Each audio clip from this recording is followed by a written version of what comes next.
so this is a continuation of our series on new hunters. And now we've split into our different groups, and David and I are going down the path of rifle hunting, primarily for deer. And then Jonathan and Michael will be going down the archery route. So we're going to have 2 different videos going down each of those paths.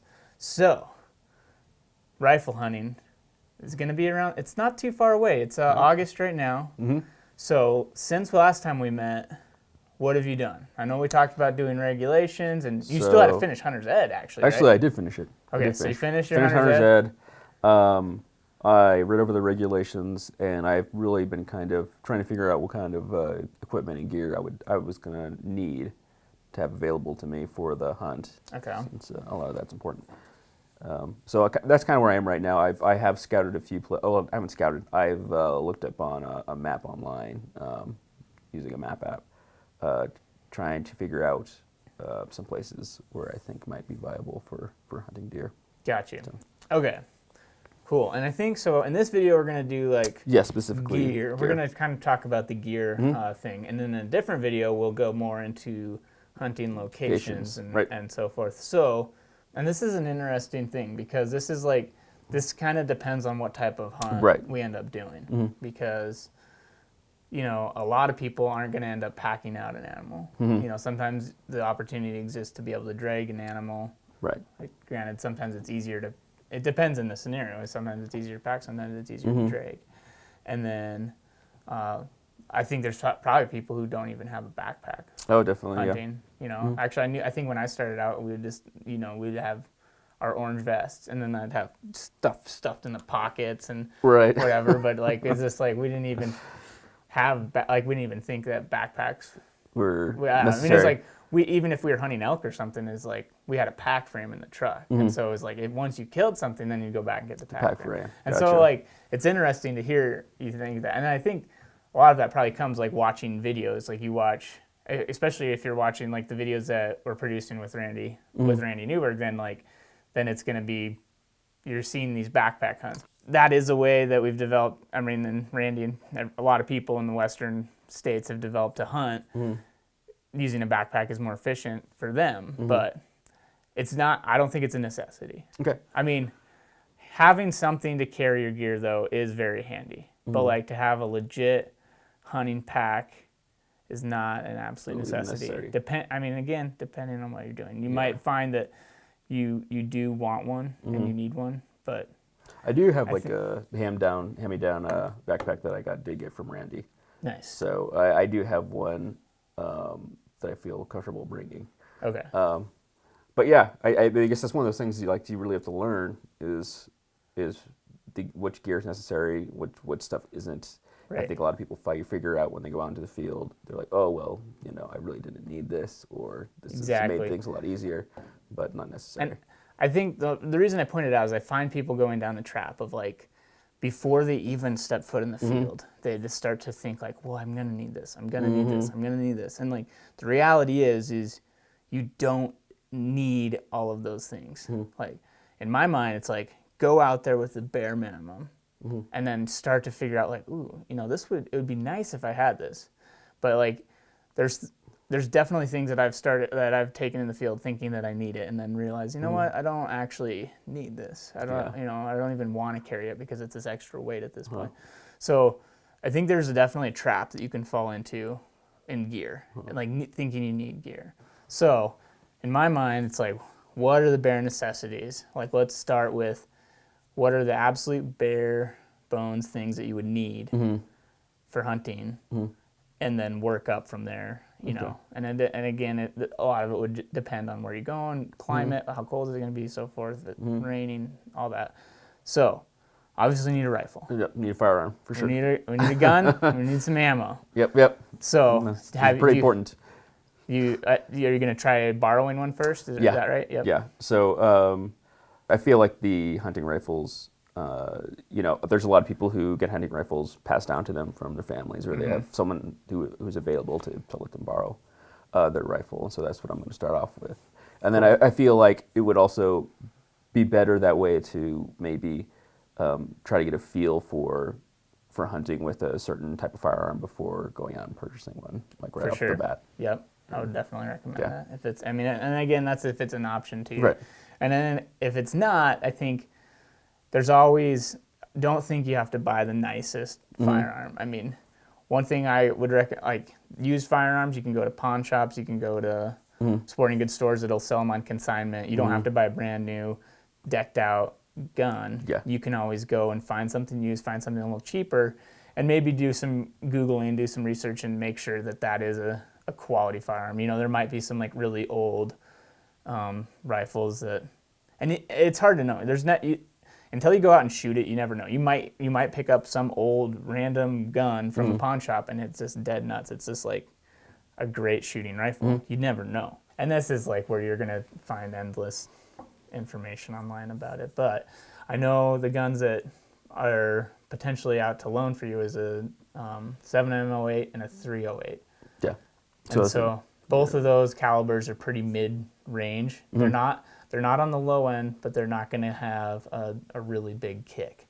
They will have. There's going to be recoil, and you're going to have you'll definitely want to practice and get used to that. But I think that's another thing that's hard to tell until you shoot it. Like you might pull out a 300 Win Mag shooting 180 grain bullets, and it might not be an issue. You know, they're like, oh, I don't mind this, and you're just used to it, and the recoil's not an issue until you do it. Again, it's hard to know, and that's where borrowing, shooting, if you can at all, try to borrow a gun or at the very least buy a cheap one. And there's also brand new ones that are coming pretty low. I know there's like various rifle companies that have a lower end model rifle, but they're still very good.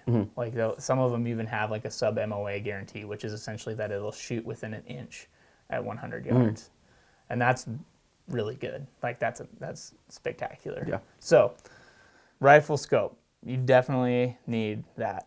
Yes, it's very important. So, I don't. What else do we need? Yeah. You know, for hunting, you're going to need the license and tags. Yes, license tags. And we're in Montana.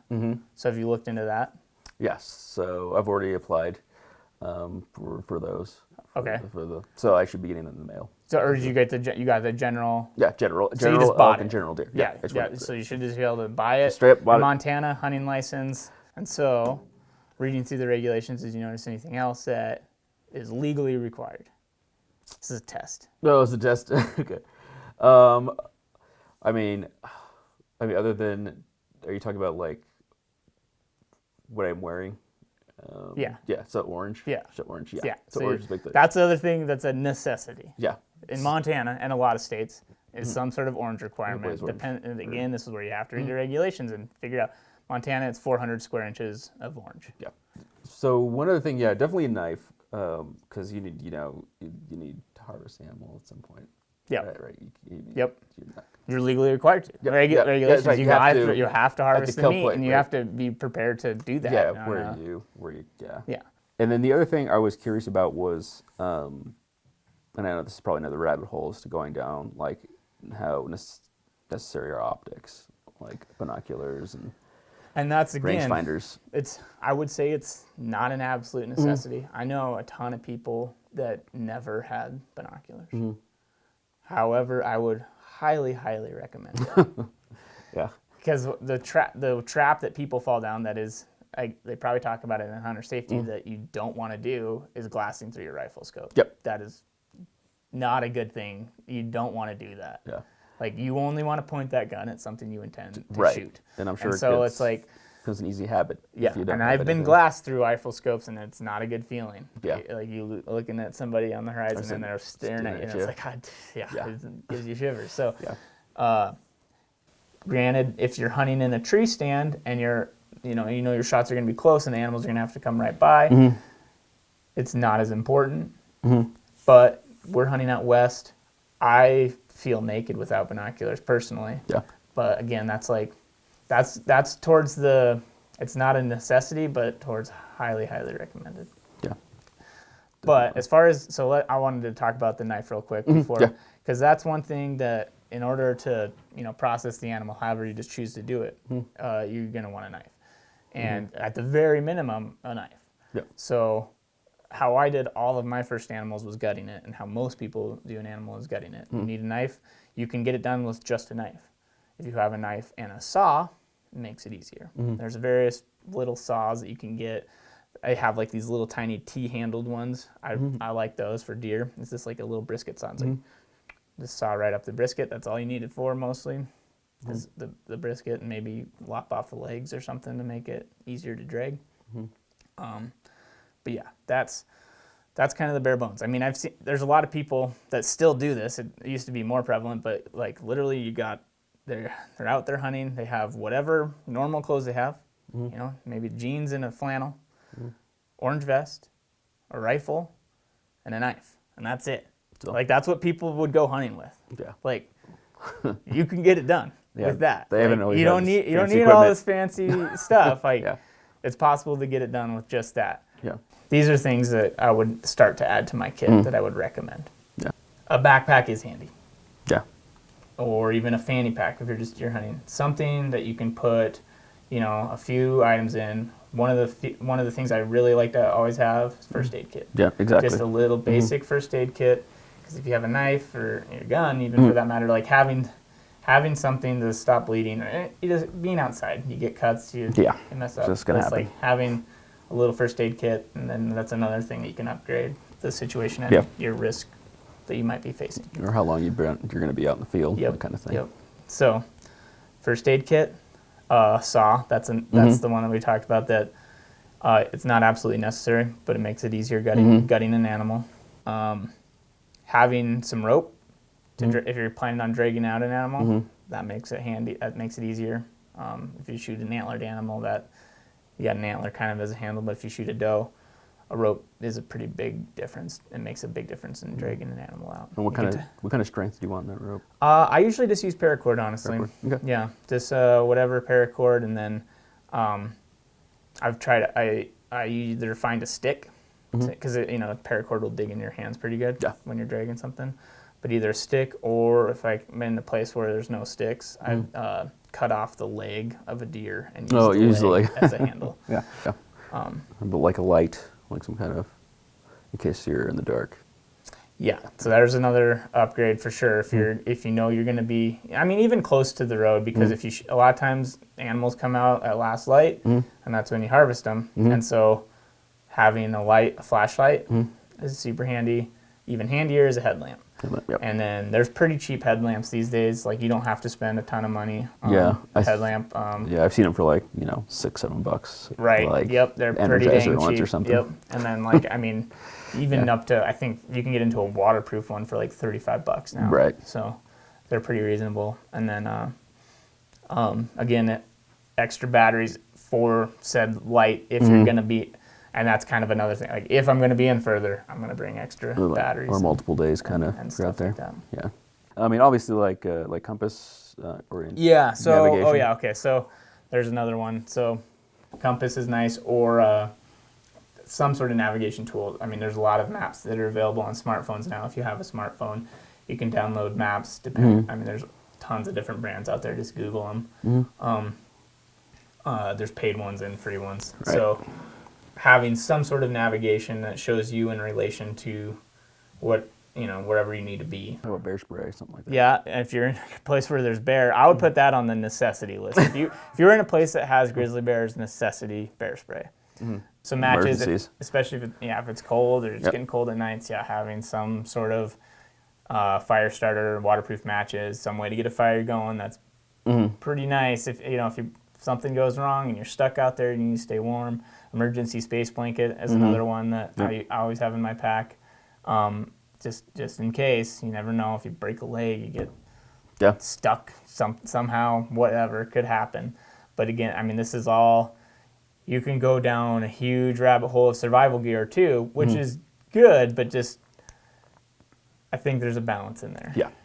So I would look at the situation that you're going into and make an assessment on how much survival gear and what you would need to bring. Yeah. First aid kit is one of those ones that you should highly recommended at the very minimum. And then I mean, that's what, on my first aid kit, I have a little box of waterproof matches, toss that in there. Yeah. Got a little water purification thing. Never used either of them, but it's like they're there if I need them. Yeah.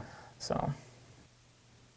Oh yeah. So clothing though, like rain. If it is gonna potentially rain or snow, and you could, that's one of those. This basic. If you're going outside things, you probably want a rain jacket of some kind. Right. You can get cheap ponchos. Kind of an emergency situation type thing. But and then this is the same. You just pack accordingly with gear. Is it going to be cold? You want a sweatshirt or a jacket?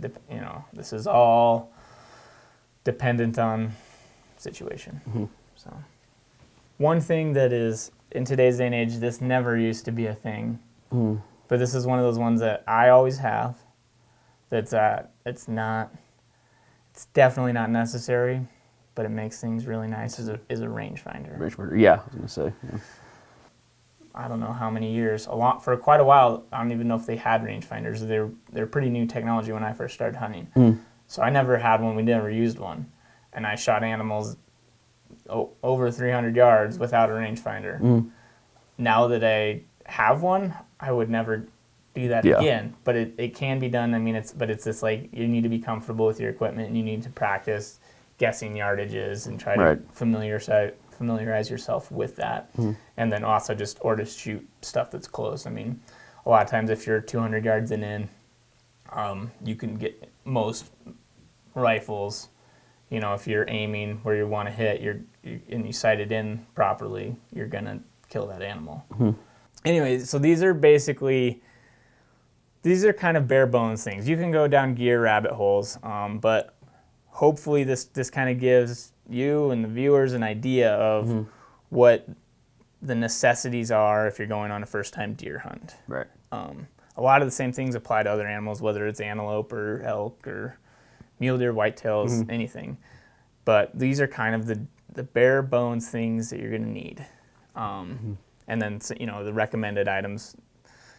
I've seen people do it so often, whether it's fishing or hunting. They go down this gear rabbit hole and they start buying all the nicest things and so many things before they even know what type of hunting they want to do. And so you'll start to figure out, the more you go outside, the more you hunt, you'll figure out what type of hunting you like, and then you can start to acquire your gear accordingly. But just having those basic things, and hopefully that kind of gives you an idea of what you would need. But yeah, so we're gonna go out to a little piece of public land and grab the rifle. Whether, I'm not sure which one Randy's gonna let you borrow, but we'll see what he wants, and then we'll go through that, and we'll go through some of the other gear as well. But the rifle is kind of the big one that you really want to be comfortable with. Yeah. You want to practice shooting it. You want to be comfortable before we head in the field. Yeah. And Gotcha. so right. That's the next step. Man, it's gonna be exciting. Oh yeah.